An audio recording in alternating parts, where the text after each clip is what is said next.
The letter trembled in my hands, its crisp edges cutting into my fingertips. Full scholarship to Wharton Business School. The words blurred as tears welled up, but I blinked them back. I couldn't let anyone see me cry, not here in the store, not anywhere. Another day, another story. But first, I'd love to know where my listeners are from. Comment your location below. And hey, if you're enjoying these tales, consider becoming a permanent part of our family. Now, where were we? I'm Hannah, and this moment should have been the happiest of my life. Instead, I was hiding in the stockroom of Carter's general store, surrounded by towers of inventory that had become my prison for the past year. Hannah, where are you? These boxes won't unpack themselves. My father's voice boomed through the store, making me jump. I shoved the letter into my back pocket, my heart pounding against my ribs. Coming. I grabbed a random box, pretending I'd been working all along. The scholarship letter burned against my skin, a secret that could either save me or destroy everything. My father stood at the register, arms crossed, watching as Connor, my younger brother, charmed another customer with his rehearsed smile. See how natural he is with people? Pride dripped from every word. Born for this business.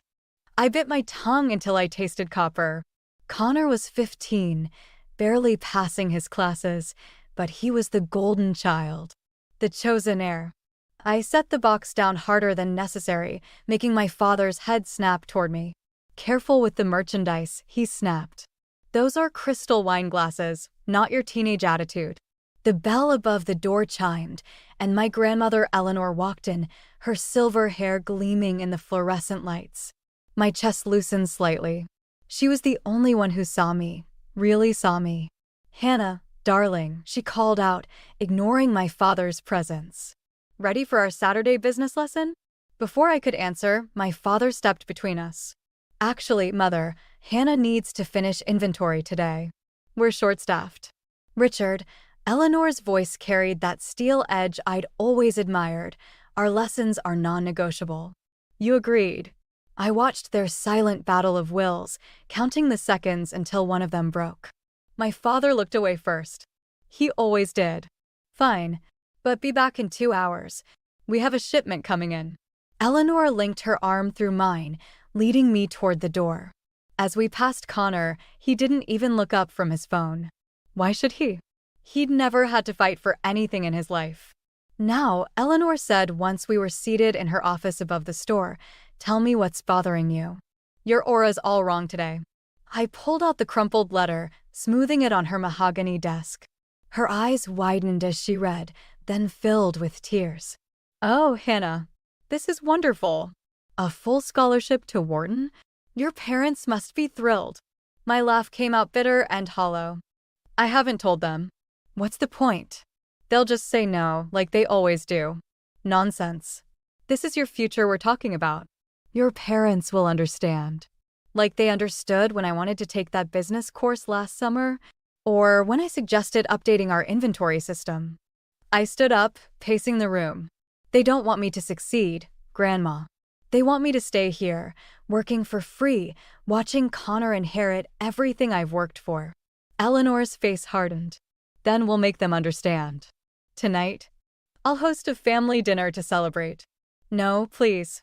7 o'clock. No arguments. She reached for her phone. It's time your parents remembered who built this business from nothing. And who really has the final say. I left her office with dread coiling in my stomach. Tonight would change everything, but not in the way my grandmother imagined. Because what none of them knew was that I discovered something else last week, something that would tear our family apart. The scholarship wasn't just my ticket to freedom anymore. It was my weapon. And tonight, I'd finally use it.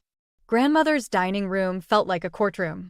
The mahogany table stretched between us like a barrier, my parents on one side, Eleanor at the head, and me, trapped between worlds. The scholarship letter lay in the center, pristine white against dark wood. Absolutely not. My father's wine glass hit the table hard enough to slosh red onto the white tablecloth. This isn't up for discussion. Richard, Eleanor's voice cut through the tension. Your daughter has earned a full scholarship to one of the most prestigious business schools in the country. This is an achievement worth celebrating. My mother's perfectly manicured nails drummed against her glass. The store needs her here. Family comes first, Eleanor. You taught us that. I taught you about ambition, Eleanor shot back. About building something from nothing. That's exactly what Hannah wants to do.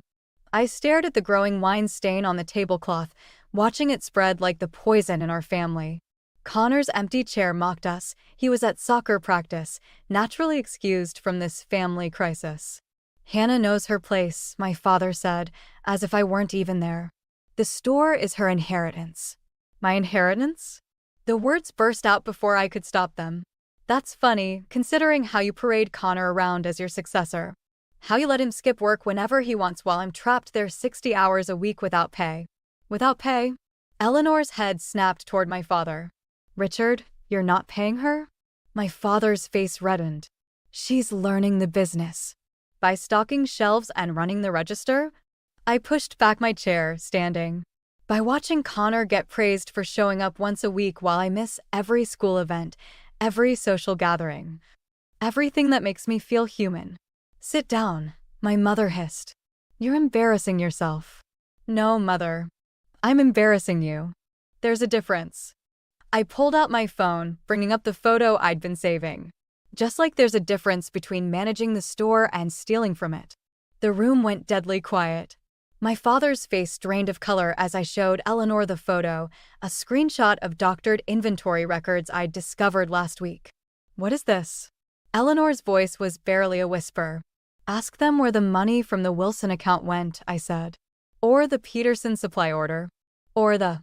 My father lunged across the table, grabbing for my phone. Wine glasses toppled.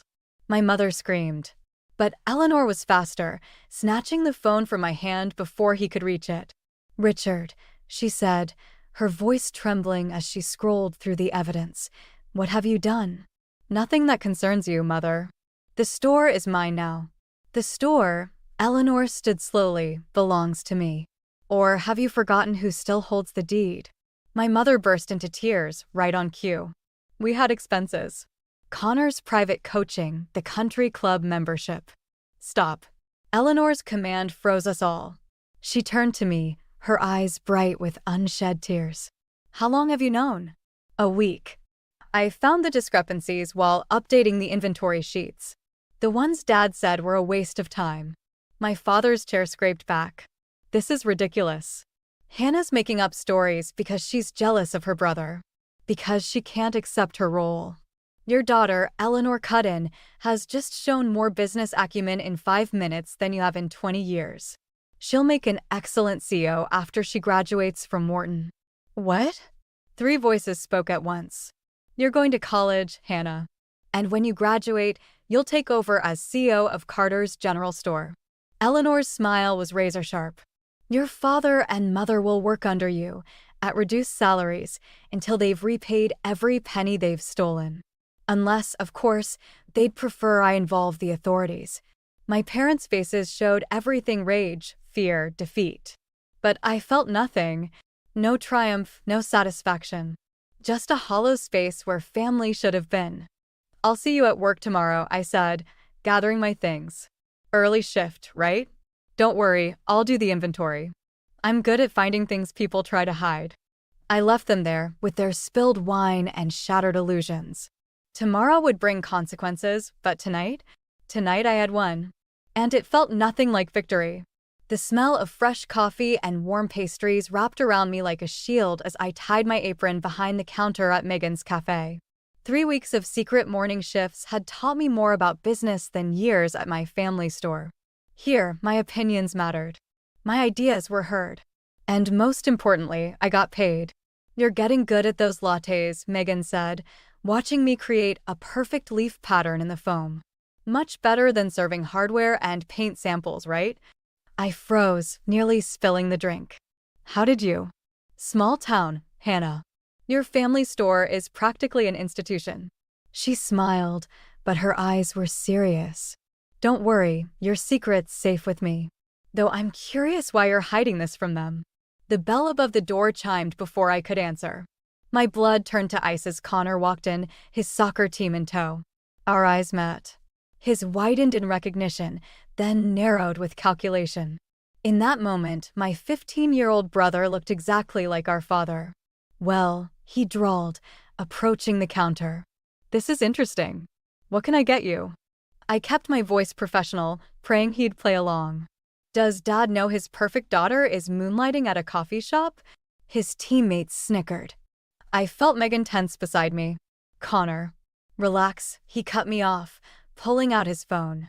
"I'm not going to tell him. Yet. But I might need some favors." My hands clenched around the counter. "That's called blackmail. That's called family." He mimicked our father's tone perfectly.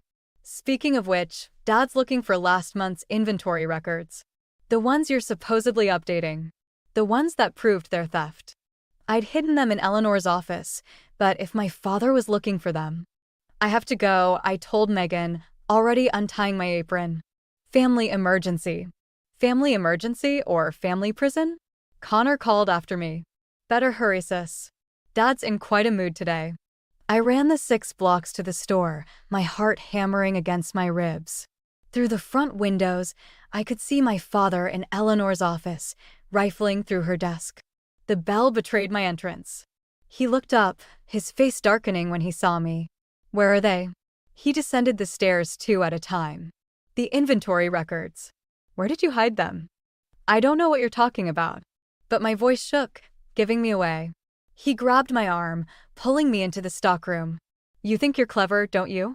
Playing detective, running to your grandmother with lies." "They're not lies." I yanked free. "I saw the numbers. I saw what you and Mom did with Connor's college fund, with the store's profits." "You saw nothing." His fist slammed into a shelf, sending paint cans crashing. "You're a child playing at business. Your brother understands loyalty. Family. You? You're just like your grandmother, too ambitious for your own good. Is that why you're stealing from her?" The words hung between us like poison. His face transformed, becoming someone I didn't recognize. "Listen carefully," he said, his voice deadly quiet. "You will find those records and destroy them. You will apologize to your mother for upsetting her. And you will never, never speak of this again. Or I'll make sure Eleanor learns about your little coffee shop job. How you've been lying to everyone, abandoning your duties here. Connor told you." Connor understands hierarchy. Position. Something you never learned. He straightened his tie, becoming the polished store manager again. "You have until closing to make this right. Don't disappoint me again." He left me there, surrounded by spilled paint and shattered illusions. My phone buzzed, a text from Connor. "Sorry, sis. But family comes first." I sank to the floor, paint seeping into my jeans. The records were safe in Eleanor's home office, not here. But for how long? And what would happen when my father realized that? My phone buzzed again. "Megan, whatever's happening, you have options. Come back when you can. We'll figure it out." Options. I stared at the message, an idea forming. My parents thought they had me trapped, but they'd forgotten one thing. I was Eleanor Carter's granddaughter. And she hadn't built an empire by playing nice. I stood up, paint dripping from my clothes like war paint. Time to show them what real family loyalty looked like. The cafe's morning rush kept me too busy to think, which was exactly what I needed. 2 weeks had passed since Connor's betrayal, and I'd managed to stay one step ahead of my father's search for the evidence. But my time was running out. "Your grandmother's here again," Megan whispered as she passed behind me. 3rd time this week. Eleanor sat in her usual corner booth, pretending to read the newspaper while watching me work. She hadn't mentioned my secret job, but her presence spoke volumes. I brought her usual Earl Grey, setting it down carefully. Is this a coincidence or an intervention? Can't a grandmother enjoy quality tea? She folded her paper, fixing me with that penetrating stare. Though I must say, your latte art is impressive. Almost as impressive as your ability to be in 2 places at once. My hands trembled slightly. I can explain. No need. She pulled out a manila envelope. I think these explain enough. Inside were copies of every doctored record I'd found, plus dozens more going back years.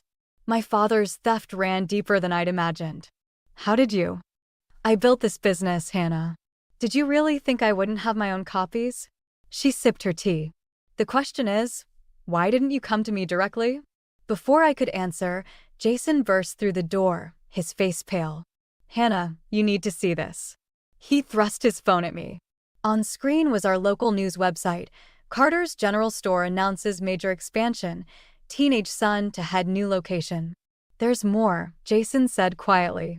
Check the business filing. I scrolled down, my vision blurring as I read. My father had created a new corporation, transferring store assets into Connor's name.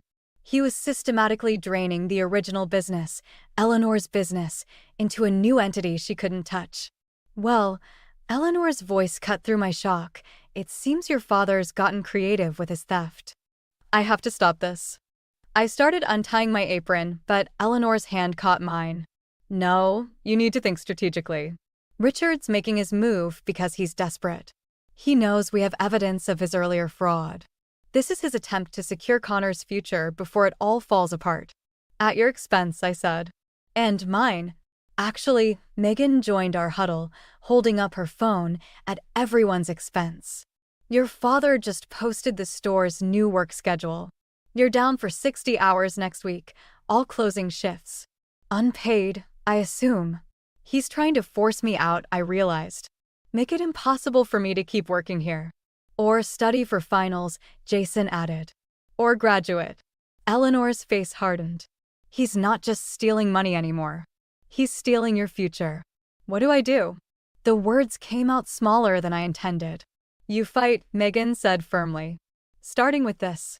She handed me an envelope. I was saving it for the right moment. Inside was a job offer, assistant manager position at the cafe, full-time, with benefits and tuition assistance for business classes at the local college. I can't accept this, I whispered. The store will survive without you, Eleanor cut in. The question is, will you survive with it? My phone buzzed, a text from Connor. Dad's looking for you. He knows about the cafe. Better come home now or things get worse. Things are already worse, I said, showing them the message. They have been for a long time. Eleanor stood, gathering her things. Then perhaps it's time to make them better. The question is, are you ready for what that means? I looked around, at Megan's encouraging smile, Jason's worried face, the cafe that had become more home than my house ever was. Then at Eleanor, who'd built an empire from nothing and was watching it be stolen piece by piece. Yes, I said, my voice stronger. I'm ready. Good. Eleanor's smile was sharp as broken glass. Because your father isn't the only one who can play the legal system. Shall we show him how it's really done? I took off my apron for the last time, folding it carefully. The war for Carter's General Store was about to begin, and this time I was choosing my side. The graduation gown felt like armor as I stood in front of my bedroom mirror. Downstairs, I could hear my parents hosting their annual graduation party, not for me, but for the family's social circle. My own celebration would come later, they'd said, after I'd earned it through summer work at the store. My phone buzzed with Eleanor's text, "Everything's ready. Are you sure about this?" Before I could respond, Connor appeared in my doorway. Dad wants you downstairs. Now. Since when are you his messenger? Since he found out about your secret bank account. Connor's face was uncharacteristically serious. Hannah, he's really angry. Maybe you should just what? Give up? Let him take everything. I pulled out my desk drawer, grabbing the USB drive containing copies of all the evidence. Like you did? I didn't have a choice. We always have a choice, Connor. You just made the easy one. Downstairs, the party chatter died as I descended. My father stood at the bottom of the stairs, holding my laptop, the one I'd bought with my cafe earnings. Care to explain this? He turned the screen toward me, showing my bank statements. Or how about these? He held up printed emails between Eleanor and her lawyers. My mother hurried the last guests out, her perfect hostess smile cracking. Richard, perhaps we should discuss this privately. No. His voice cut through the room. I want witnesses for this. I want everyone to see exactly what kind of daughter we raised. I reached the bottom step, acutely aware of Connor watching from above, of Jason hovering near the front door, ready with his car if I needed escape. You want witnesses? I kept my voice steady. Fine. Let's talk about the Wilson account. The Peterson orders. The new corporation you created in Connor's name. The color drained from his face. You ungrateful. Or maybe we should discuss this. I pulled out my phone, playing the recording I'd made last week, his voice clearly discussing how to hide assets from Eleanor's auditors. My mother lunged for the phone, but I stepped back. Don't bother. It's already backed up. Everything is. You're bluffing, my father said, but uncertainty crept into his voice. Am I? Check your email. Eleanor's lawyers should have sent the preliminary audit findings by now. He grabbed his phone, scrolling frantically. With each swipe, his face grew darker. You're done here, he finally said, his voice deadly quiet. Pack your things. You have 30 minutes. Richard. My mother's perfect mask cracked completely. You can't. She's been working with Mother behind our backs, Linda. Planning to destroy everything we've built. Everything you stole, you mean. The words felt like fire leaving my mouth. Everything you took from Eleanor, from the store, from me. From you. He laughed, harsh and hollow. What could I possibly have taken from you? My childhood. My choices. My future.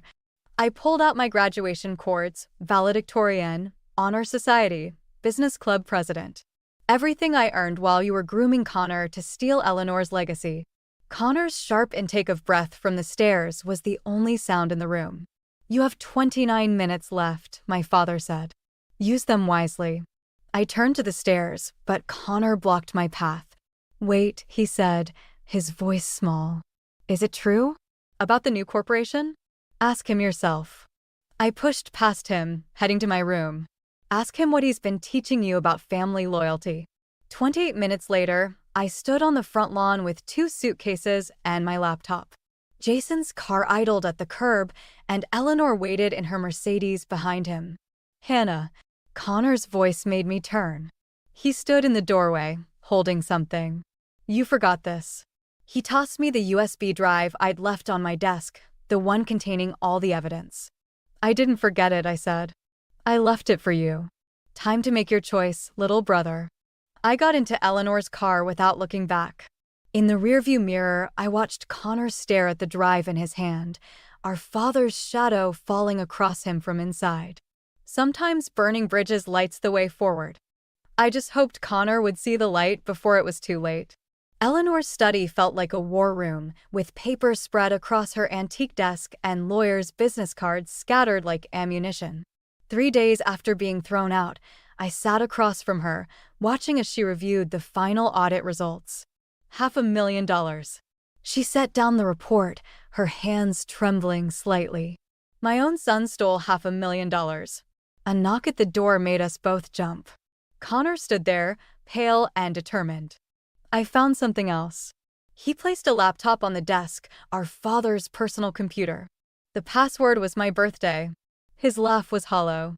Guess he never thought I'd use it against him. Eleanor opened a folder labeled New Ventures.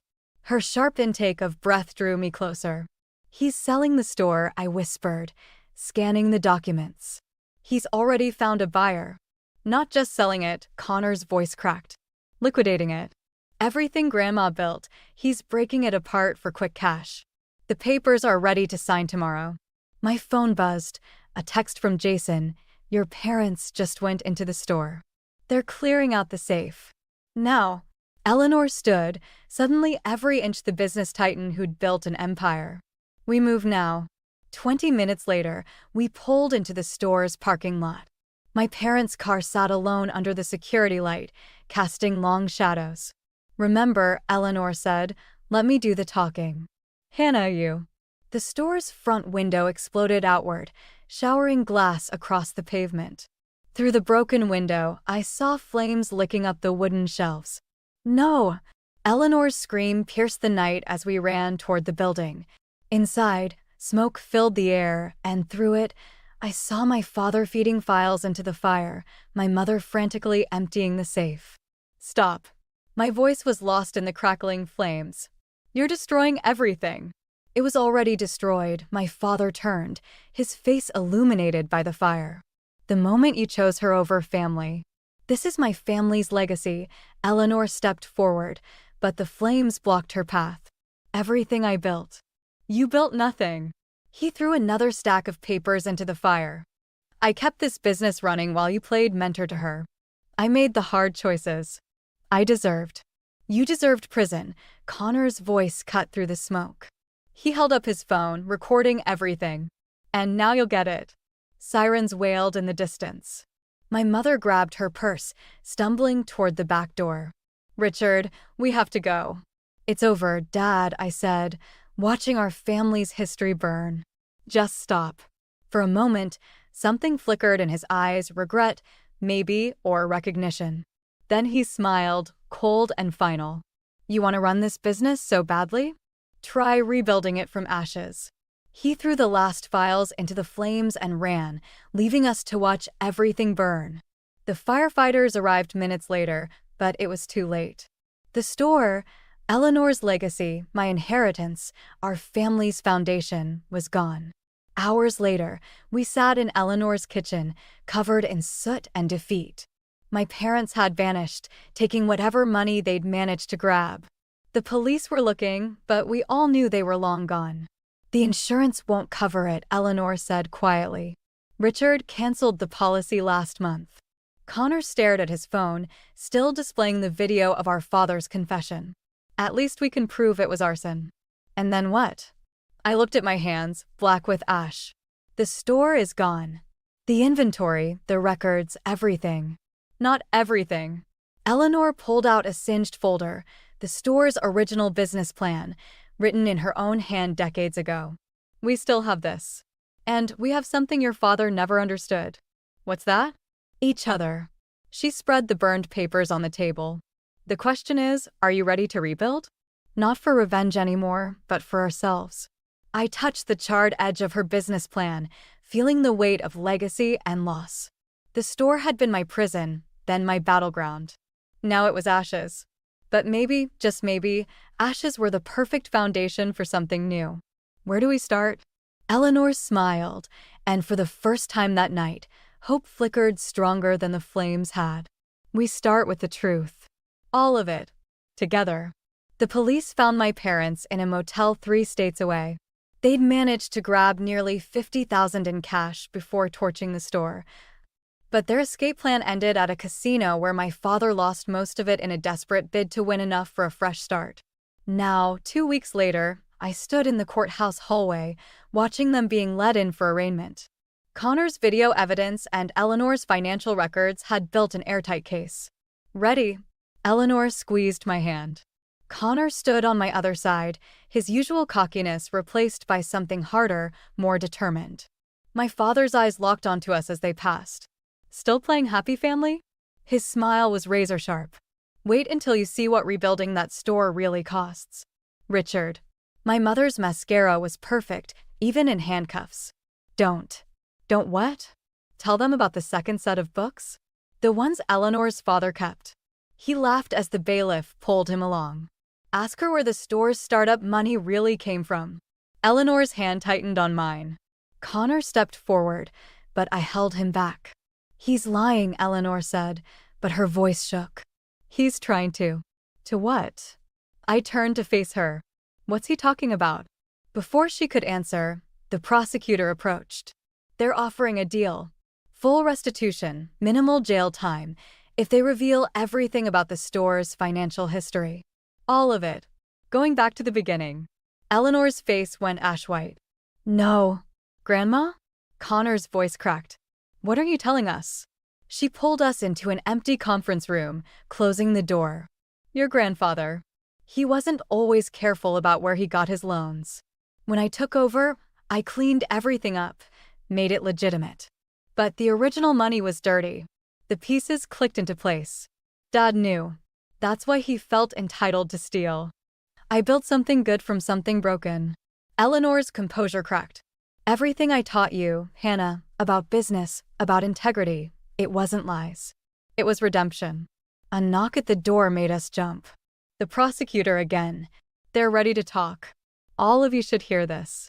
In the small interview room, my parents sat across from us, still in handcuffs. My father's smile had grown wider. Tell them, Mother. Or shall I? Eleanor stood. I'll tell them myself. She faced Connor and me. Yes, your grandfather borrowed money from criminals. Yes, I knew when I took over. But everything since then, every dollar, every decision, has been clean. I spent 30 years making it right. By hiding the truth? My father's laugh was bitter. By pretending you were better than everyone else? I took what I deserved. You took from your children. Eleanor's voice cracked like a whip. From your family. Family?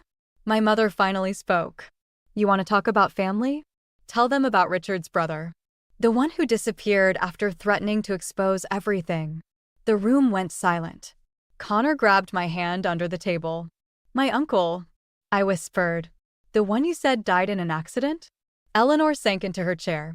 He was going to destroy everything I'd built. The legitimate business, the community trust, your futures. I didn't. I never meant. What did you do? Connor's voice was barely audible. Nothing. Eleanor's eyes were desperate. He took the money I offered and disappeared. I haven't heard from him since. My father stood suddenly, making his chains rattle. There it is. The great Eleanor Carter's true legacy.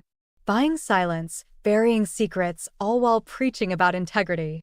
I looked around the room, at my grandmother's guilt, my parents' spite, Connor's confusion. Everything I thought I knew about right and wrong, about justice and revenge, blurred. Stop. My voice cut through the tension. All of you. This ends now. I pulled out my phone, showing them the screen.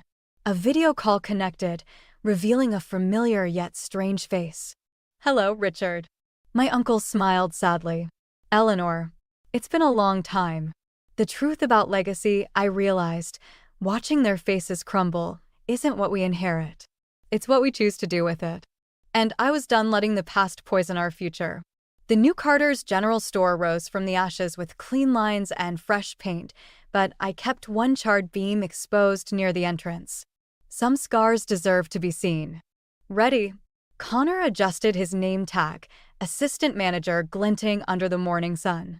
Through the windows, I could see Eleanor arranging the last display, her silver hair catching the light. Almost. I pulled an envelope from my desk. Inside was my acceptance letter to Wharton's Weekend Master of Business Administration program, not quite the full scholarship from before, but a different kind of victory.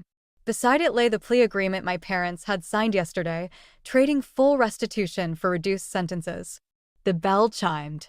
Uncle David walked in, looking more like family now than when he'd been just a ghost story. The suppliers are all on board. Clean contracts, transparent terms. And the old debts? I had to ask, though I already knew. Paid in full. He smiled sadly. Your grandmother made things right, Hannah. In her own way. Eleanor joined us, carrying a leather-bound ledger I'd never seen before. I found this in the safe deposit box. My father's original business plan. She traced the worn cover. Along with this, she handed me a yellowed envelope, my name written in her elegant script. The date showed it was written 17 years ago, the day I was born. I always knew, she said softly.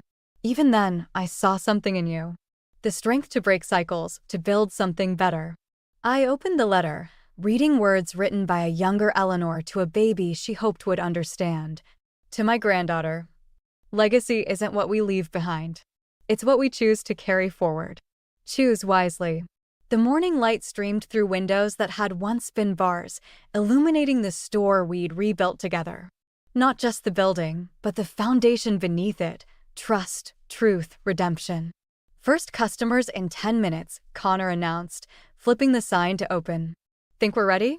I looked around, at Uncle David arranging local artisans' work where stolen inventory once sat. At Eleanor teaching Connor the proper way to balance a till, at the community bulletin board advertising local businesses, including Megan's Cafe. The security cameras my father had disabled now worked perfectly. The books were digitized, transparent, open to monthly audits. Every employee, family or not, earned fair wages and respect. Wait. Eleanor pulled out an old brass key. One last thing. She led us to the register, unlocking a drawer I'd never seen opened. Inside lay a single coin, the first dollar she'd ever earned. I think she pressed it into my palm. This belongs to you now. The metal was warm, weighted with history both dark and light.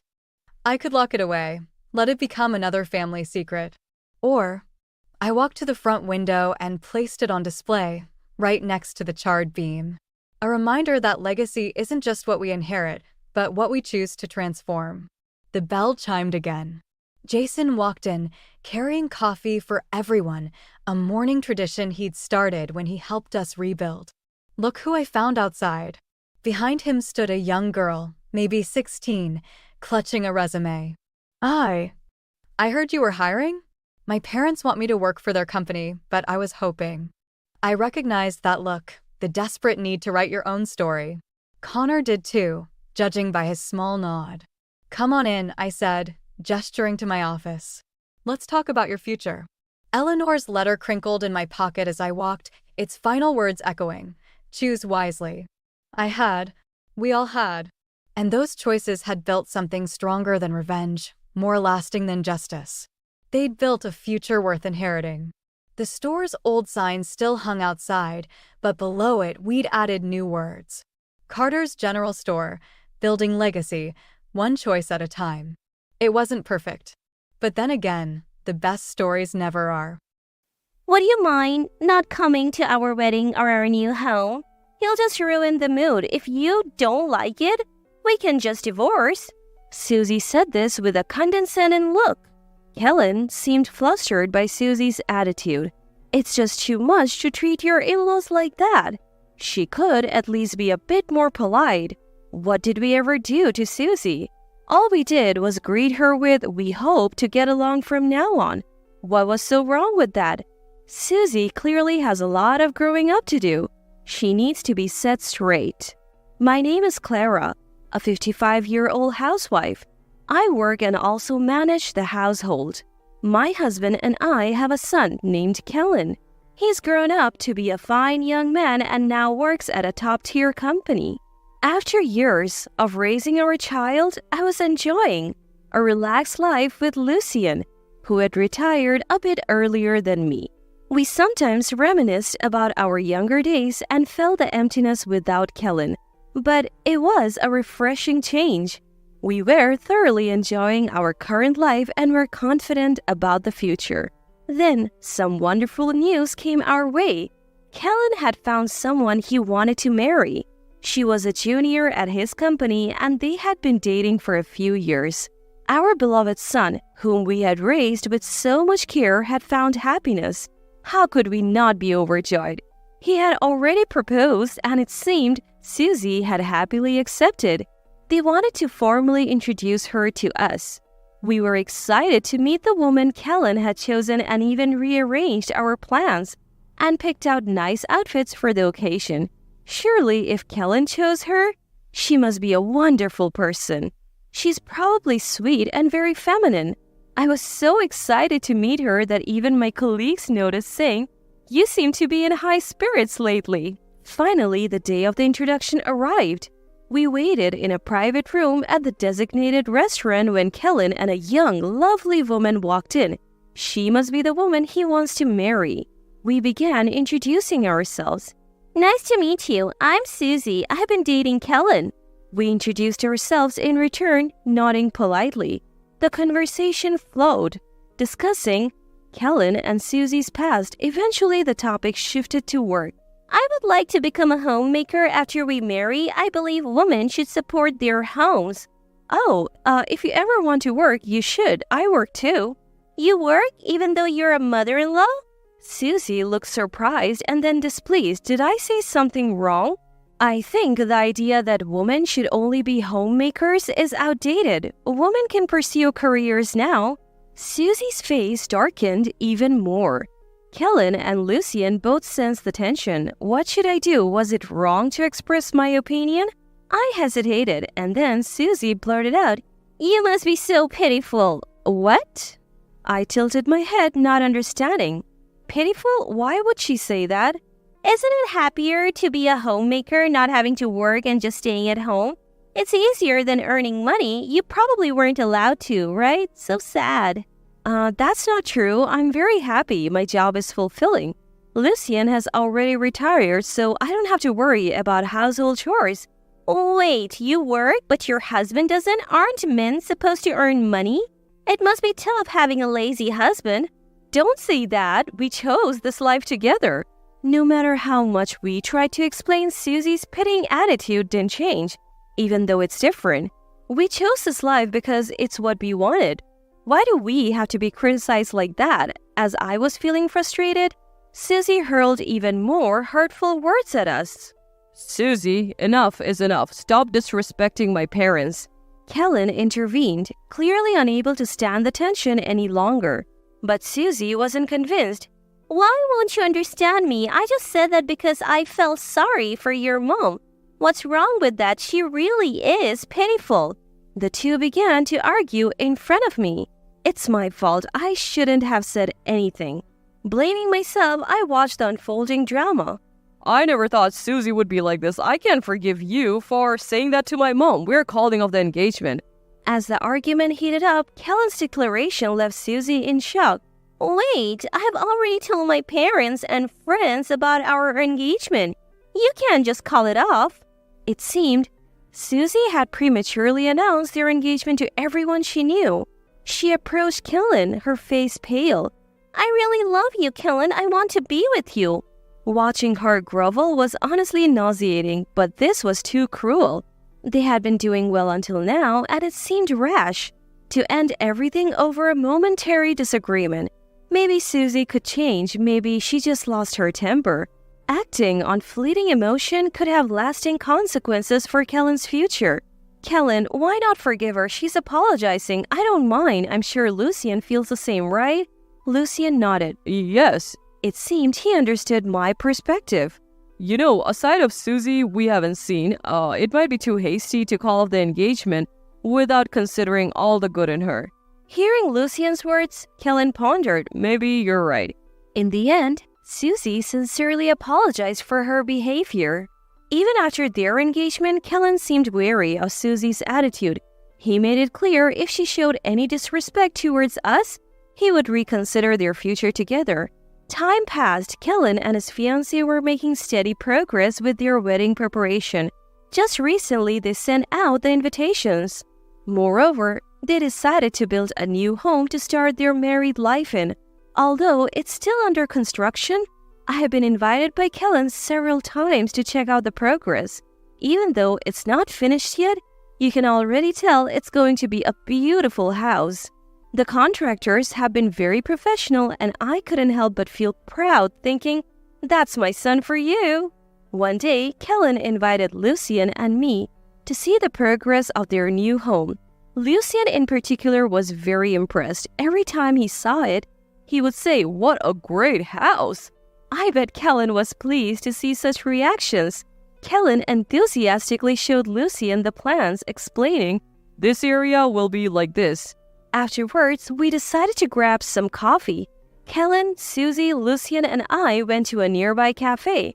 While sipping our coffee and discussing the wedding and new house, Susie suddenly blurted out, mother-in-law is getting a bit too comfortable. What do you mean? I don't think I'm doing anything wrong. And you think just because Kellen likes you, you can act this way? Isn't that just being arrogant? Why would you say that? Did I do something to upset you, Susie? Confused by her accusations, I asked her why she felt this way. She sighed heavily and said, Look, can you and father-in-law just not come to the wedding or the new house? You will just ruin the mood. If you don't like it, we can just divorce. What? I was taken aback by her words.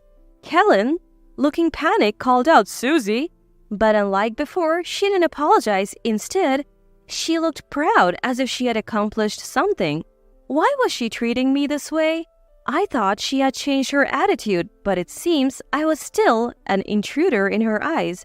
Inside Susie, I remained a nuisance. But I'm not the type to just take this lying down. Susie needs to understand her place. After the cafe incident, Kellen was furious with Susie and considered breaking off the engagement, but I had a plan. I told him to go ahead with the wedding as planned, and if he wanted to break up, to do it later. You think you can handle this? Or do you just know you can't win against me? Susie smirked. I asked her again, so you really don't want us at the wedding? Yes, I would rather never see you or father-in-law again, Susie said with a smile. I warned her, are you sure about this, Susie? You might regret it. Why would I regret it? I get to have my wedding without any interruptions. I'm happy. Hearing her words, I just nodded. Kellen had told me he wanted us at the wedding, but if Susie felt this way, it might be best if we didn't attend. However, seeing Kellen's worried face, I whispered, I have a plan, and his expression darkened. I am not one to just sit back after being treated this way. In fact, I am the type who needs to get even, something Kellen and Lucien know all too well. Seeing our exchange, Lucy asked, what are you up to? But I just brushed it off. Nothing at all, we won't attend the wedding or visit your new home, so don't worry. I replied with a smile, and Susie said, that's a relief, and laughed. In Susie's mind, she probably envisioned a perfect wedding day. Who would make that dream come true for her after all she's done? Does she really think everything would go smoothly without any hitches? Is she living in a fantasy world? I had to hold back my laughter as I continued with the preparations for the wedding day. A few months later, the big day arrived. As promised, we didn't attend the ceremony. While relaxing at home, my phone suddenly rang. As expected, it was Susie. Mother-in-law, please come to the venue right now. Hurry. Susie sounded frantic. I almost laughed, thinking I knew this would happen, but held back and asked what happened. Susie then began to explain the situation at the wedding venue. As she entered the venue excited about her big day, she greeted each guest. However, almost every guest asked, where's Clara? Each time she was asked, Susie would reply, she's busy. But every time she said that, the guests seemed disappointed, as if they were genuinely saddened by my absence. At first, Susie could handle it, but as more and more guests asked the same question, it became too much for her. Even her close friends asked, isn't Clara coming? Reaching her breaking point, Susie shattered a wine glass on the floor and shouted, why is no one paying attention to me, the bride? In her frustration, she even bad-mouthed me, saying, what's so great about that old lady? The atmosphere in the venue turned icy. Whispers began to circulate that Susie had intentionally not invited me. The mood of the wedding was ruined. Despite being the bride, Susie was met with cold stares.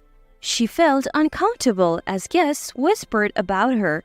Please come and fix this. It's all because of you, mother-in-law. Susie's voice was filled with anger and blame. Who would want to go after being spoken to like that? If you're asking for a favor, shouldn't you ask nicely? Maybe apologize like you did before? Why should I do that for someone like you, mother-in-law? Hurry up. I'm about to change my dress. Do you want me to go back into that awful atmosphere? I'm the star today. She must have been really struggling with the mood at the venue. No matter what I said, all Susie could say was, come quickly. I couldn't help but chuckle at her desperation. Certainly being treated like an outcast on one's wedding day, a significant moment in life, must be tough. Feeling sorry for Susie, I promised to come to the venue. Relieved, Susie took a deep breath. Lucien and I dressed in our finest attire and headed to the venue mentioned in the invitation. I must admit, my son chose a wonderful place. The venue's interior was neither too lavish nor too simple, making it very comfortable. As we arrived in the waiting room, Susie approached saying, you finally made it. Led by Susie into the hall, the moment the guests saw me, they flocked around. It's Clara, the real deal. It's an honor to see you. We thought we wouldn't see you today. Seeing the guests showering me with such admiration, Susie looked utterly bewildered. Why is everyone fussing over mother-in-law? I'm the bride today. One of the guests offered some advice, leaving Susie in shock. There is a reason I am so adored. I am the CEO of a major global corporate group. While Susie seemed unaware, I have been interviewed on TV and in magazines multiple times, making me quite famous domestically. Most guests probably attended the wedding more in hopes of seeing me than celebrating Susie's big day. Unaware of this, Susie's derogatory comments about me in front of the guests were about to backfire. That's not fair. Discovering my unexpected trump card, Susie collapsed in disbelief. Who's the real victim here? The wedding proceeded without further issue, but Kellen eventually broke off the engagement with Susie. Though Susie's attitude towards me changed, often calling me the best mother-in-law ever, it seemed she couldn't undo the discomfort she had caused. Susie was held responsible for the wedding expenses and the cost of the under-construction house. Rumors spread about Susie's terrible behavior towards me, leading her friends to distance themselves. Even her parents were outraged, making her home life unbearable. Meanwhile, I am nearing retirement and have been preparing for my successor. Kellen, having gained experience and knowledge in a top-tier company, is the obvious choice. My family and employees are my cherished companions. I intend to protect and care for them as much as possible.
It's funny how one sentence can completely upend your life. I want a break. Those 4 words from my husband, Mark, started me on a roller coaster journey that I could never have anticipated. As I dove into a web of deception, betrayal, and cunning schemes, I realized that some games are far deadlier than they appear. Teaming up with my best friend, Jenna, we embarked on a mission that would not only test our wits, but the very fabric of our bonds. If you think you know about trust, revenge, and the dark corners of human nature, think again. My name is Amber, and this is the most unexpected chapter of my life. It was a chilly Sunday evening when my husband, Mark, looked up from his book and uttered those 5 words that would send my life into a whirlwind. "I want a break," he murmured, barely audible.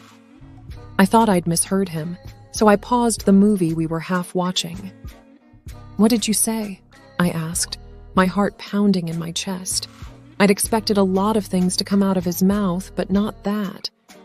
He repeated it, clearer this time, avoiding my gaze. I said, "I want a break." The air in the room suddenly felt denser. My mind raced with 1,000 thoughts. Why? What's wrong? Was it something I did? I wondered. Before I could even respond, he added, "There's someone else." The world seemed to spin. Someone else? After 15 years of marriage, after countless memories, joys, and challenges we'd faced together, he was just throwing it all away? "What do you mean, someone else?" I choked out, feeling the sting of tears, but I was determined not to cry. Not yet. He hesitated, took a deep breath, and then said, "It's not what you think. It's not an affair." Confused and struggling to grasp the situation, I pressed on. "Then what is it, Mark? What's going on?" He sighed, seemingly conflicted. It's Brad." "Brad? As in Brad, his best friend from college? The same Brad who had been our wedding's best man? The one who'd come over for barbecues, birthdays, and every Super Bowl Sunday?" My brain refused to connect the dots. "Brad? What does he have to do with any of this?" I asked, my voice shaking. Mark hesitated again, rubbing his temples. He approached me with an offer, an investment opportunity. It's high risk, but the rewards could set us up for life. I've taken our savings and invested them. Everything. I didn't want to tell you until I was sure it would pay off. I felt like the floor had disappeared beneath me. All our savings, the money we'd worked so hard for, our dreams of traveling, of securing a future for our kids, it was all gone. "And you need a break because," I pressed. "I'm scared," he admitted. "If it fails, I've ruined our future. I needed some time to see it through without the pressure of explaining daily updates. I thought it would be easier for both of us." I took a moment to absorb everything. The betrayal was immense, not just from Mark, but from Brad, too. My world had been turned upside down, and I was left reeling, not knowing where to turn. Then a thought crossed my mind. How can I be sure this isn't a scheme? That Brad isn't taking advantage of you? Mark looked pained. "I trust him," he said simply. "That's what you said about us," I retorted bitterly. A silence fell over the room, only interrupted by the soft hum of the heater. In my head, a plan was forming.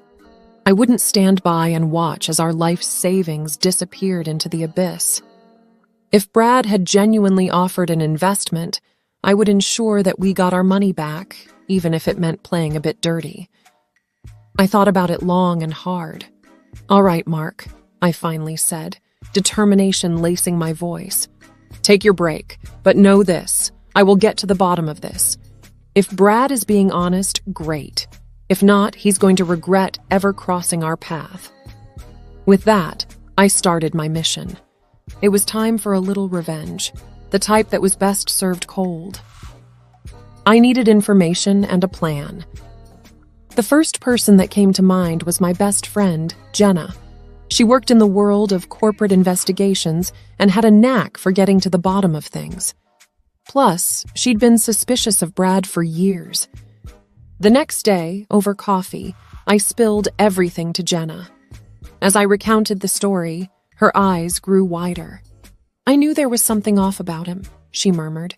"But don't worry, we've got this." With her resources and my determination, we began our investigation. We started by looking into the investment opportunity Brad had mentioned, a new tech startup aiming to revolutionize some segment of the digital world. On the surface, it seemed legitimate, but something felt off. Jenna managed to get a list of all the investors, and there among the names was a shock. Several of them were people who had been scammed in the past, people with a history of making poor financial decisions. It looked like Brad was preying on the vulnerable, using their trust to his advantage. But how was he benefiting? Jenna dug deeper and found that a mysterious offshore account was linked to the startup. Every time an investor put in money, a percentage was siphoned off to this account. The breadcrumbs were leading straight to Brad. I was livid, not just for Mark and me, but for all the innocent people Brad was taking advantage of. It was time to confront him. But Jenna had a different idea. "Why not play him at his own game?" she said, a mischievous glint in her eye. I was intrigued. "Go on." Jenna's plan was genius. Using a pseudonym, she'd reach out to Brad, expressing interest in investing a substantial amount. The catch: she'd insist on meeting the team behind the startup and seeing the operations firsthand. Brad took the bait. Within days, we had an appointment set up at their office, which turned out to be a rented space in a high-rise downtown. Disguised and with hidden cameras, Jenna and I entered the building. We were led into a posh office where a visibly nervous Brad greeted us. He introduced us to the team, a group of young folks who looked just as uneasy. As Jenna questioned them, it became evident that they had been hired for the day. The more we prodded, the more the story unraveled. The prototype they showed us was nothing more than a generic app, and their business plan was filled with buzzwords and no real substance. Finally, unable to take it any longer, I confronted Brad. Removing my disguise, I watched as recognition, then panic, flashed in his eyes. "I knew you were a scammer, Brad," I hissed, "but I never thought you'd sink so low." Brad tried to bluster his way out, but with the evidence we had, it was game over. Jenna discreetly passed the footage to the authorities. As we left the building, I felt a weight lifting off my shoulders. But there was still one more thing to do. Tell Mark the truth about his best friend. Mark had retreated to his parents' house during this break. I hadn't spoken to him since that Sunday evening, but with everything I had discovered, it was time for a conversation. Driving to his parents' place felt like the longest journey of my life. The evening sun cast long shadows on the road, and my thoughts were a tumultuous whirlwind of anger, sadness, and resolve. When I arrived, Mark was on the porch. He looked drained, shadows under his eyes hinting at sleepless nights. As I approached, he stood up, and the weight of our shared history seemed to hang in the air. Before he could speak, I handed him a tablet, where Jenna had compiled all the evidence. "Watch," I instructed. The color drained from his face as he realized the extent of Brad's deceit. The person he'd entrusted with our life savings was nothing more than a con artist. I can't believe it," he whispered. "How did I fall for this?" A myriad of emotions welled up inside me, but the overwhelming one was compassion. Yes, he had betrayed my trust by not consulting me, but he too was a victim. I took a deep breath. "We're in this together, Mark. Always have been. Now let's figure out how to fix it." The following days were a whirlwind. The police, armed with the evidence Jenna and I had gathered, raided Brad's home. They found stacks of cash, falsified documents, and enough evidence to put him behind bars for a long time. the media caught wind of the story, dubbing Brad the trust betrayer. As for the other investors, they were grateful for my efforts in exposing the scam. Many had invested even more than Mark and were facing financial ruin. Together, we started a support group, navigating the legal quagmire and helping each other cope with the emotional fallout. The courts froze Brad's assets, and while it was a lengthy process, most of the investors got a portion of their money back. It wasn't everything, but it was a start. Mark and I, amidst all the chaos, started couples therapy. We delved into the issues that had led to that fateful decision, and slowly, the chasm between us began to close. Trust, once broken, is hard to mend, but we were both determined to rebuild. Just as life seemed to be finding some semblance of normality, there was a twist I hadn't seen coming. I received an anonymous letter in the mail. The handwriting was unfamiliar and shaky, but the message was clear. You think you've won, but this is just the beginning. Brad was a pawn in a bigger game. Be careful, or you might just lose everything. A cold shiver ran down my spine. Was this some cruel joke, or was there more to Brad's scheme than met the eye? I immediately called Jenna. We missed something, I said tersely. Over the next few days, Jenna and I dove deeper. Brad had been in contact with someone codenamed the Puppeteer. Through encrypted emails, they had communicated extensively. The Puppeteer was the brains behind the operation, while Brad was just the face of the scam. The more we dug, the darker things became. The Puppeteer was linked to various shady dealings worldwide. They had a reputation for being elusive and had never been caught. But why target me with that letter? It didn't make sense until Jenna made a shocking discovery. Remember that night at the high-rise when we confronted Brad? She asked. I nodded. Well, there was someone else there, watching. Jenna showed me the footage from our hidden cameras. In the background, almost obscured by shadows, was a figure observing our confrontation. They left just before the police arrived. The realization was terrifying. The Puppeteer had been close, watching every move. They knew who I was and where I lived. I think they're threatened by you, Jenna mused. You managed to disrupt one of their biggest schemes. They're scared. But I didn't feel powerful or triumphant. I felt exposed and vulnerable. With Jenna's contacts, we heightened our security. Cameras, alarms, and even a personal security detail. I felt like I was in a thriller movie, but this was no fiction. My life, and that of my family, was at stake. Then, a breakthrough. One of Jenna's contacts in the tech world managed to trace a transaction back to the Puppeteer. It was a tiny slip on their part, but it was all we needed. We discovered their real identity. Clara Bennett, a former Wall Street genius who had turned rogue after a personal tragedy. With her intelligence and resources, she'd masterminded various schemes, defrauding innocent people of millions. Confronting her wouldn't be easy. She was careful, always 2 steps ahead, but Jenna had a plan. Jenna's plan was audacious.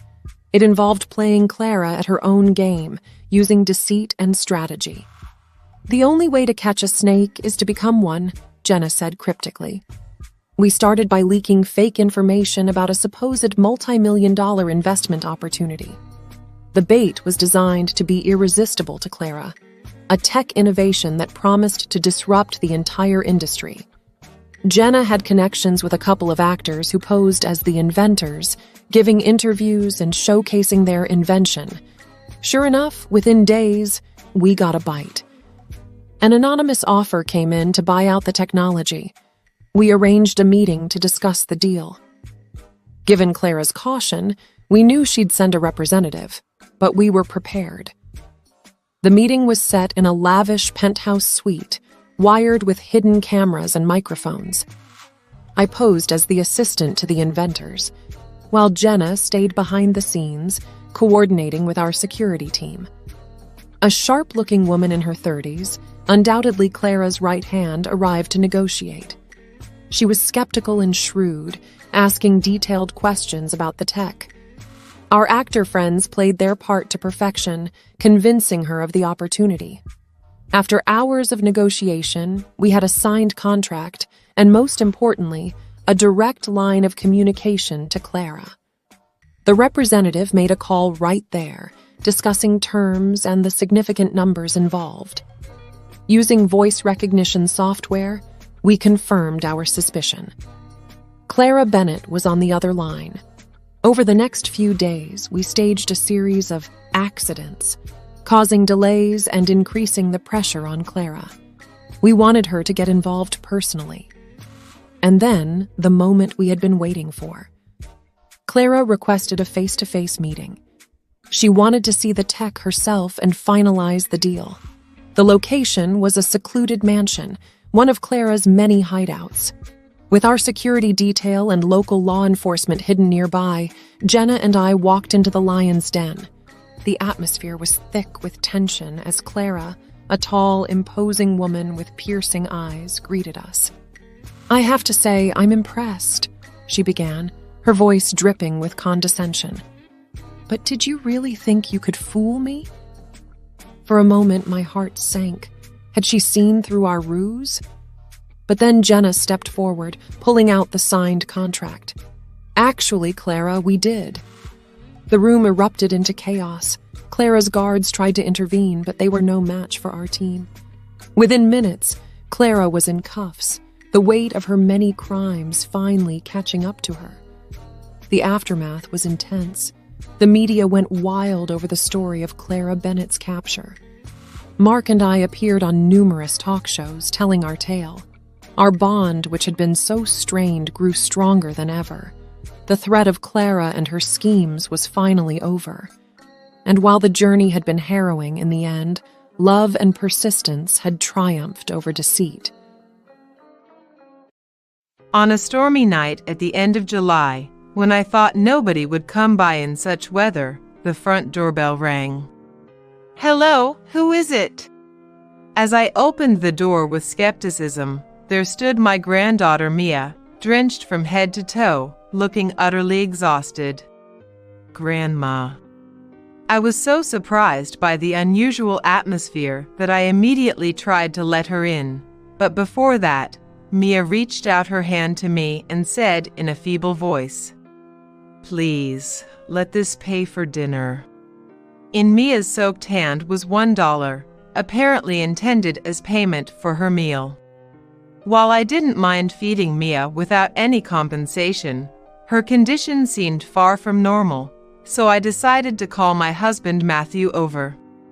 "Mia, what happened?" "Grandpa, I'll pay, so please, dinner." Mia, still extending the $1 she clenched in her hand to Matthew, was met with a light scoff from him. "What can you get with just $1? Nowadays, even a simple sandwich from a grocery store wouldn't be less than $4, would it?" I could understand Mia's shocked expression very well, and I couldn't grasp why Matthew was behaving this way.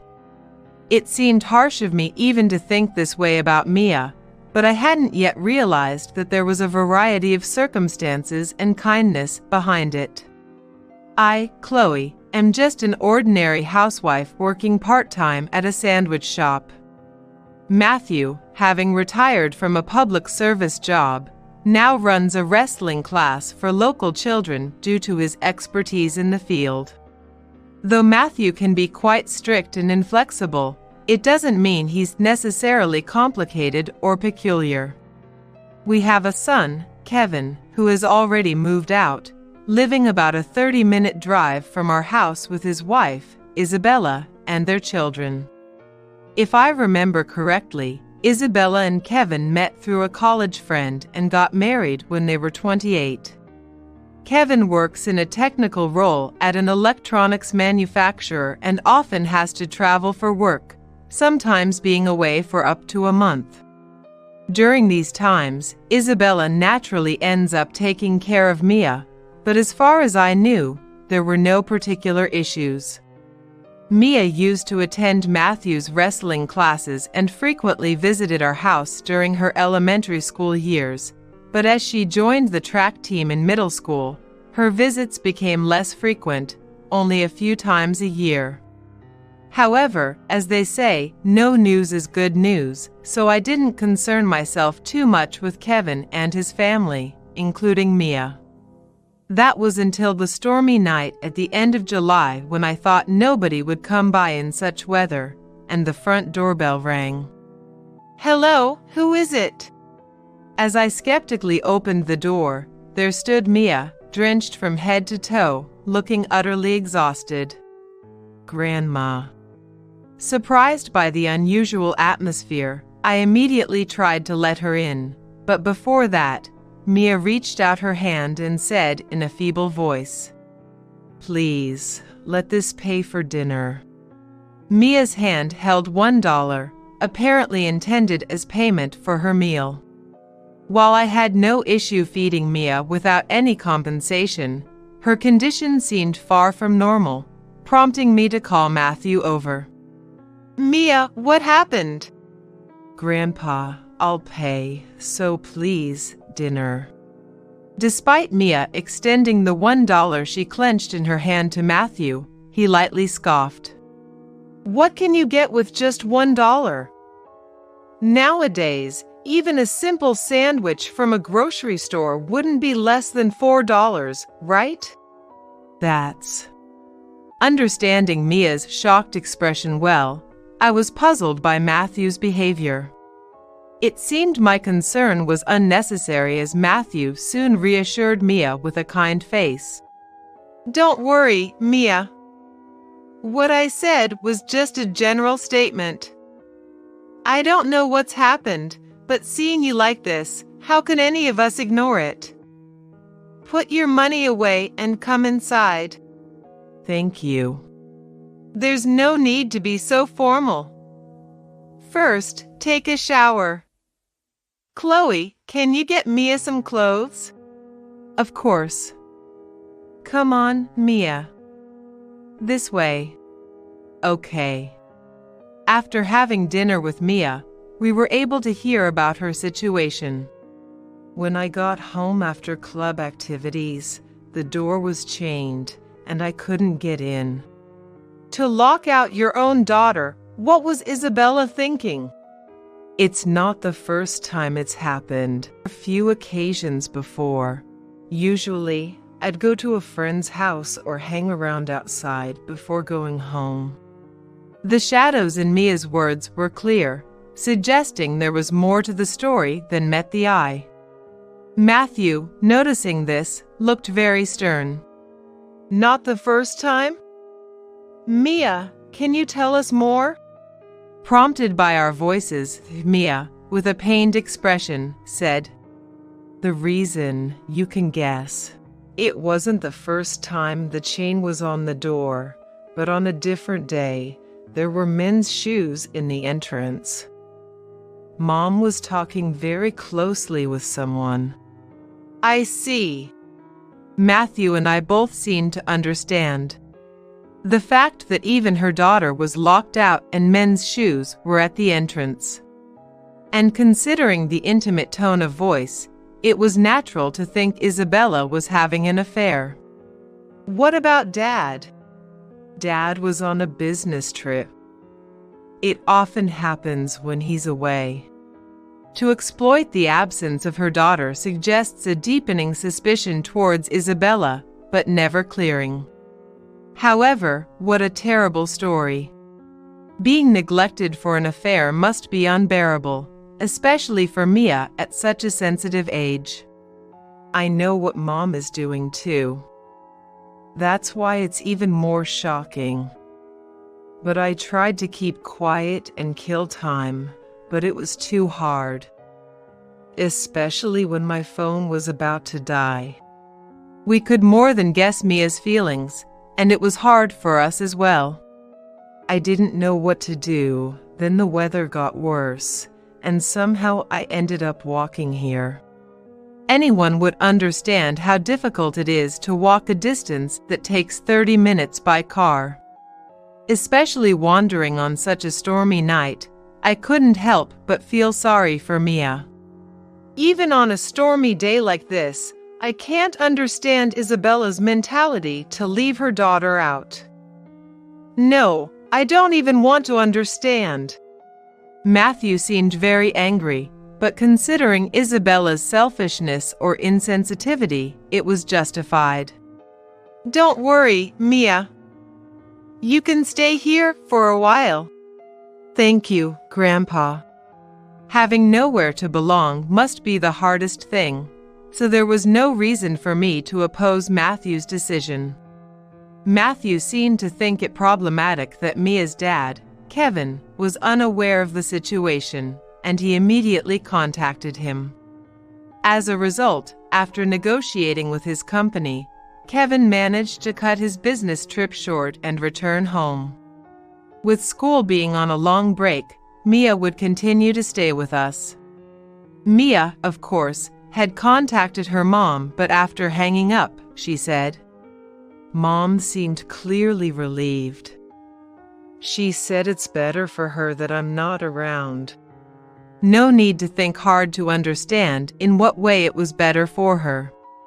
Essentially, without Kevin and Mia, she could spend more time with her affair partner, reaching a new level of audacity. Soon after, Kevin returned. "I'm home." "Sorry, Mia." "Dad." Matthew and I explained the situation to Kevin, but surprisingly, he was calm despite being the victim of infidelity. "Actually, I've been suspecting Isabella's affair for a while now." "When did you find out?" "One time I came home, and the room smelled of cigarette smoke. Neither Isabella nor I smoke. There was an ashtray on the desk. She's not very careful." It seemed like a basic mistake, almost as if Isabella was mocking Kevin. Considering Mia's feelings and future, I was waiting for the right moment. But I can't forgive her for neglecting our daughter to this extent. "But what will you do?" "I'm in the process of gathering evidence of the affair." Couldn't the cigarette smell be explained away by Isabella starting to smoke, making it undeniable? Indeed. But Isabella is thoroughly careless. I've found other evidence. Kevin smirked confidently, but gathering evidence of an affair isn't usually easy. There were men's underwear in the house that weren't mine. In exchange, one of my pairs was missing. How shocking. The presence of underwear implies something unsavory naturally. Did you stay silent? For the time being. I pretended not to notice and preserved the evidence. Kevin was more prepared than expected and shared this as well. A little while ago, I took a day off using my paid leave. I lied to Isabella about a short business trip and staked out in front of the house, and then a man showed up. Did you take a photo? Of course. Here it is. Kevin showed us the photo on his mobile phone, and as we all leaned in, Mia exclaimed, I know this guy." Indeed. "Who's this?" Matthew answered my question. "This man, he's one of my students, Donald." Seems like he's got some nerve." Though Matthew's face appeared calm at first glance, his few words were filled with overwhelming anger, making the affair partner seem pitiable by comparison. "Shall we storm in and catch them in the act?" "That might be best. Let's do that." "Can I come along?" I can't forgive Isabella, and I have a word or two I'd like to say to her. That's fine. Now, let's plan our approach. Isabella shouldn't know that Kevin has cut his trip short, which works in our favor. "Kevin, when was your business trip supposed to end?" "Tomorrow." "Today would be the perfect day for a surprise. wouldn't it? That's right.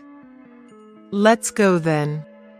With that decided, all of us except Mia, who obviously couldn't come along, headed to Kevin's house. Upon arriving at Kevin's home, I wondered what we would do if the door was chained in addition to being locked. However, likely feeling secure without children or Matthew around, there was no chain. As expected, there were men's shoes in the entrance, and we could hear voices chatting from the living room. "I'm home, Isabella." "Eh, you?" "Teacher." Isabella and Donald, who had been enjoying themselves, suddenly paled, looking at us as if they'd seen a ghost. "Who is this man?"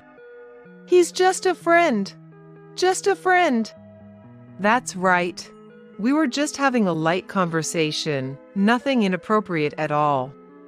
Isabella and Donald's excuses lacked any conviction and were rather comical.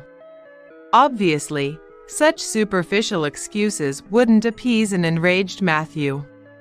"That doesn't seem like nothing to me. Did I interrupt something?" Even in anger, Matthew maintained his composure, devoid of any vulgarity but filled with justified righteousness. No matter how you look at it, there's no doubt that Isabella is at fault for being unfaithful in anticipation of her daughter's absence, and I can't feel the slightest pity for her as I watch her do it. "Why are you here now? You're supposed to return tomorrow, right?" Isabella's attempt at defiance was utterly pathetic, seemingly looking for a way out even now, which was ridiculously amusing. "Is it fun to commit adultery by locking out your own child?" "What? It's true that Mia is in the way, isn't it? We can't possibly get along in front of our daughter." Isabella's misplaced anger revealed she lacked any sense of guilt, which was abundantly clear. "You're quite shameless. It's beyond contempt. It's almost admirable." Kevin's sarcastic applause conveyed a sense of resignation. "How can you say your own child is in the way? Have you ever considered Mia's feelings?" "That's none of my concern." Isabella's defiant response seemed almost like neglect. "We were having a good time. Leave us." "Are you out of your mind, Isabella? Do you think anyone here is going to give you a second chance?" Isabella's claims were so absurd they almost became amusing. In contrast, Kevin seemed to be laughing, but now that he knew what was wrong with Isabella, he was actually telling the truth. "How do you intend to atone for defying me, your teacher?" Donald could only tremble in response to Matthew's stern questioning. Of course, he would. Defying a clearly superior figure like a teacher is a grave offense in any hierarchy. Suddenly, Donald, claiming, showed a police badge, which took us all by surprise. "It's obstruction of official duties." We were all taken by surprise when Donald suddenly said that and showed his police record in front of us. "What? You're a cop? This is real. Want to get arrested?" It seemed Donald was deliriously desperate. "All of you should be arrested." Isabella's outburst might have been expected, but where does adultery fit into official duties, and how does catching them warrant our arrest? It's not funny. It's so unexpected I can't even laugh. "Arrest! Arrest! Get out! Just get out!" Watching the two of them repeat themselves like their screws had come loose, my anger passed, leaving only a profound sense of pity. "Dad, Mom, at this point, wouldn't it be faster just to call the police?" That might be true. It's just pitiful. And so, Matthew called the police right from the spot. Officers arrived shortly after, and Donald was taken away. "Where are you taking my boyfriend?" Isabella's words were delusional, seemingly unable to grasp the situation. Incidentally, the responding officer turned out to be Donald's colleague, who was shocked to see him and apologized to us profusely. The dignity of the police force has really fallen. Skipping work to engage in adultery. Matthew's astonished remark summed it up perfectly. Thus, Donald was gone, leaving only Isabella and us in the house. So, that man and I are really nothing. Isabella's shameless refusal to accept reality was almost beyond belief, prompting Kevin to sarcastically clap and say, "Amazing, Isabella. Truly commendable. Did you think I hadn't noticed your affair?" "Eh? Since when did you know?" Isabella's shocked face was clearly not expecting this, revealing her critical lack of imagination. "Your stupidity is also commendable. I won't list everything, but it was so obvious I thought you wanted me to know." "It's your fault. You're always away on business trips." Isabella still had the audacity to blame Kevin, coming off as a terrible comedian who couldn't get a laugh. "I wouldn't say it's a wife's duty to silently keep the house, but blatantly locking out Mia isn't very motherly, is it? What's wrong with calling something bothersome, bothersome?" Isabella's escalating anger was grotesque, certainly not something Mia should witness. I think Isabella lacks all of a mom's self-awareness. "So, Mia is a bother, huh? Then, let's make it clear. You and I will take care of her.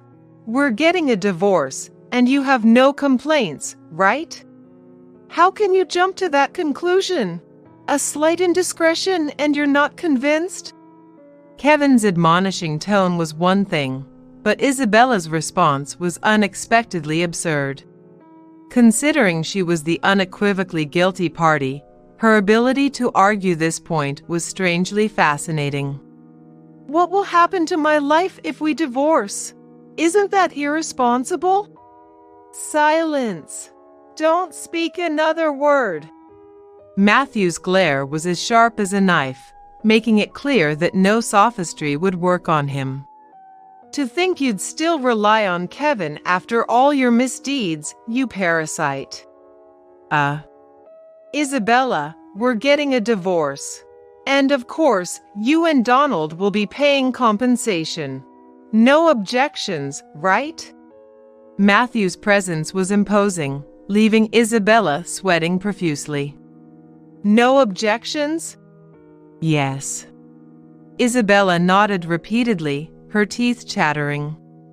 Following that, Kevin and Isabella's divorce was finalized, compensation was settled, and naturally, Kevin received custody of Mia. Mia moved in with me and successfully got into a high school within commuting distance. With Kevin still busy and Matthew not the best with children, I decided to quit my part-time job at the sandwich shop. Though our income became slightly less reliable, having Mia close by was happiness enough to outweigh any concerns. Then Kevin mentioned, smiling, "I might be getting a promotion soon. Then I can work indoors." "What will happen to that house?" "I'm thinking of selling it. Can I impose on you guys to live here?" "That's no trouble at all. We'd welcome it, actually." At that moment, the spaciousness of our house, which could easily accommodate 3 families, felt particularly fortunate. With Mom gone, I took over the household duties, but it hardly felt like a burden. "Grandma's cooking is so delicious." Seeing Mia always enjoying her meals from the bottom of her heart made all the hardships worth it. "Hey, Grandpa, can I go back to the wrestling class?" Finding a reason to say no would be harder. Don't hold back. And so, Mia started attending the class again in place of her school club activities, honing her skills. Their relationship couldn't have been better. Mia looked up to Matthew as her mentor, and he cherished her as one of his precious disciples. As for Isabella, whose divorce was finalized, the fact that Donald was a police officer became a bit of a news story. After all, an active duty officer neglecting his duties for an affair was bound to cause a stir.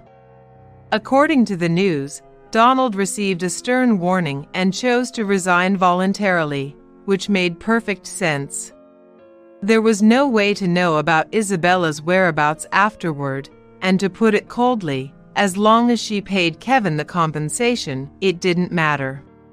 Though paying a substantial amount in compensation likely strained her finances, frankly, we couldn't care less, nor were we kind enough to offer help. However, according to Kevin, Isabella quickly broke up with her affair partner. How do you know that?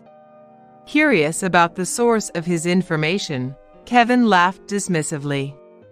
Believe it or not, she contacted me asking if we could start over. I entertained her just to hear her out. Guess what she said? What? She said it'd be easier if someone else supported her. It seems the idea of working for herself never crossed her mind. Quite remarkable. Isabella's ingrained laziness impressed me, albeit negatively. Just when I thought that was the end of it, Isabella showed up at our house one day. Come on! I'm in trouble here. Don't you have any compassion to help those in need? Her astonishing self-centeredness reached a level of obsession. And who might you be? Don't pretend you don't know me, Matthew. Silence, parasite. You have no right to call me by name. Matthew's glare once again pierced through Isabella. It was clear that Isabella lacked not only a sense of guilt, but also the basic concept of learning from her mistakes. Why would anyone show mercy to a stranger? Do you want me to call the police again? What cold-hearted people! I'd rather not be lectured by a parasite. Kevin's sight spoke for all of us. Despite Isabella's persistence, she eventually kept her distance, allowing us to finally enjoy some peace. Even if there were ways to find out, we had no interest or reason to care about what happened to Isabella afterward. Kevin successfully transitioned to an office job, Mia grew up healthy and well, and our lives continued happily without any further disturbances.